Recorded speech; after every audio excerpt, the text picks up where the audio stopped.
నమస్తే friends, welcome to my channel. మరో వీడియోతో మీ ముందుకు వచ్చేసింది మీ చైతు మమ్మ. ఈరోజు వీడియో ఏంటంటే, పోయిన వారం నేను సంతోషిమాత పూజ అయితే స్టార్ట్ చేశాను. శుక్రవారం జై సంతోషిమాత. ఈ వీడియో అదేనండి.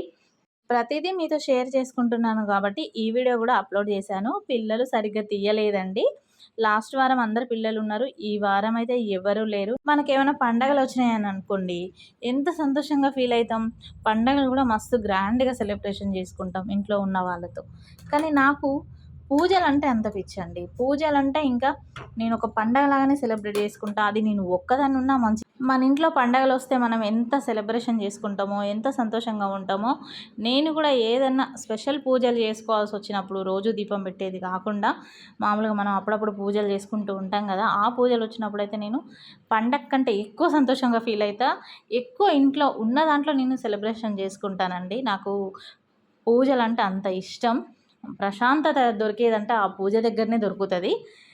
పోయిన వారం స్టార్ట్ చేశాను కదా, నాకు తెలిసిన వాళ్ళ దగ్గర మళ్ళీ కొన్ని బుక్స్ చదివాను సంతోషమాతవి. దాంట్లో ఉన్నట్టయితే నేను చేసుకున్నాను. లాస్ట్ వారం అయితే పిల్లలుండే వాళ్ళ ఆశీర్వాదం తీసుకోవడానికి. ఈసారి పిల్లలందరూ హాస్టల్స్కి వెళ్ళిపోయారు కాబట్టి నేను ఒక్కదాన్నే చేసుకోవాలి. సంతోషమాత ఆశీస్సులు అయితే నాకు ఉంటాయని నేను మనస్ఫూర్తిగా కోరుకుంటున్నాను. నాకే కాకుండా మీ అందరికీ కూడా సంతోషమాత ఆశీర్వాదం ఉండాలని మనస్ఫూర్తిగా సంతోషమాతకైతే మొక్కుకుంటున్నాను. ఈ వారం చేసే పూజ డీటెయిల్గా వీడియో తీయడానికైతే ట్రై చేస్తానండి. మీరు కూడా పూజ గురించి ఏదైనా చెప్పాలనుకుంటే కామెంట్ బాక్స్లో కామెంట్ చేయండి. ఈ వీడియో మీకు నచ్చినట్టయితే లైక్ చేయండి, షేర్ చేయండి, కామెంట్ చేయండి. సబ్స్క్రైబ్ చేయడం మాత్రం అస్సలు మర్చిపోకండి. Thank you for watching.